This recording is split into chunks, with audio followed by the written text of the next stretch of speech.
In this video, we will be conducting muscle movement and functions by showing real-life examples and explaining the muscles being used in each movement.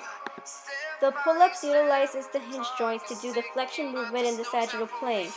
The agonist muscles are the biceps, the deltoids, the biceps brachii, the brachialis, and the brachioradialis. The antagonist muscles are the lateral head, the anterior deltoids, the erector spinae, and the external oblique.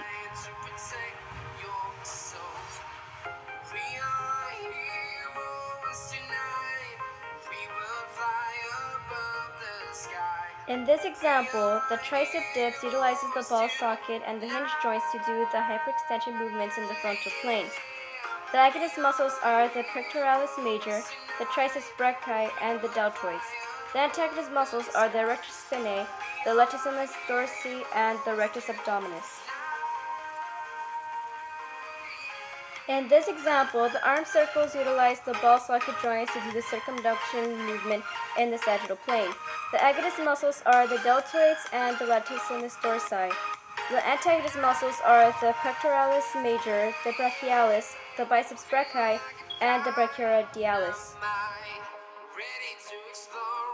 The touching toe stretch uses the gliding joints in the transverse plane to do the plantar flexion movement. The feet do the plantar flexion as the goal to reach while doing the stretch. The agonist muscles are the hamstrings, the gastrocnemius, and the soleus, while the antagonist muscles are the erector spinae and the latissimus dorsi.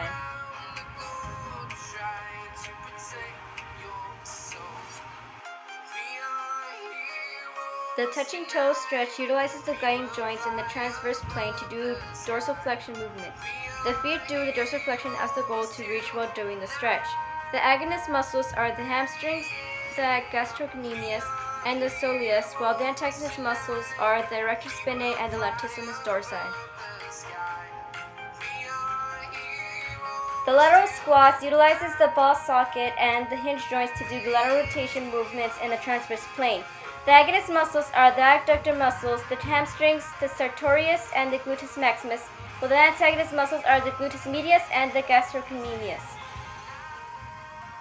In this example, the butterfly stretch utilizes the hinge joints to do the medial rotation movement in the transverse plane. The agonist muscle is the adductor muscles, while the antagonists are the latissimus dorsi and the erector spinae. The reverse pull-up utilizes the hinge joints to do a supination movement in the transverse plane.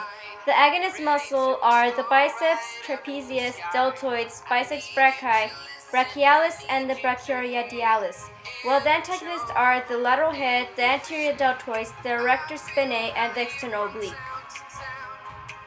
The reverse pull-up utilizes the hinge joints to do a pronation movement in the transverse plane. The agonist muscle are the biceps, deltoids, biceps brachii, brachialis, and the brachioradialis, while the antagonists are the lateral head, the anterior deltoids, the erector spinae, and the external oblique.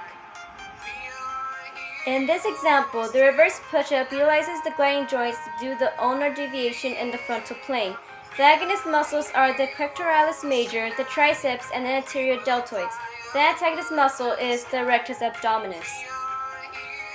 In this example, the diamond push-up utilizes the gliding joints to do radial deviation movements in the sagittal plane. The agonist muscles are the triceps, the anterior deltoids, and the pectoralis major.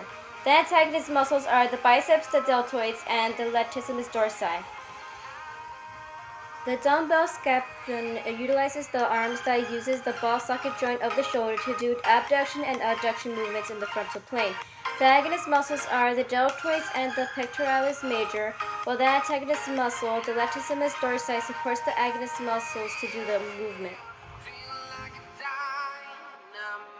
The extension of the abs and the planks exert the hinge of the elbow in the sagittal plane.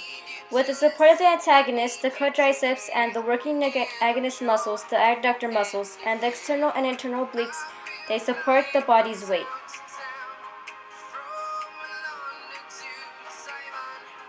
The scissor kicks utilizes the ball socket joints to do the eversion movements in the frontal plane. The agonist muscles are the quadriceps, the hamstrings, and the adductor muscles, while the antagonists are the rectus abdominis, the iliopsoas, the internal obliques, and the sartorius. The scissor kicks also utilize the ball socket joints to do the inversion movements in the frontal plane. The agonist muscles are the quadriceps, the hamstrings, and the adductor muscles. The antagonists are the rectus abdominis, the iliopsoas, and the internal obliques with the sartorius. Playing the guitar utilizes the hinge and gliding joints to do the opposition in a multi-plane movement. The agonist muscles are the carpi ulnaris muscles and the carpi radialis muscles.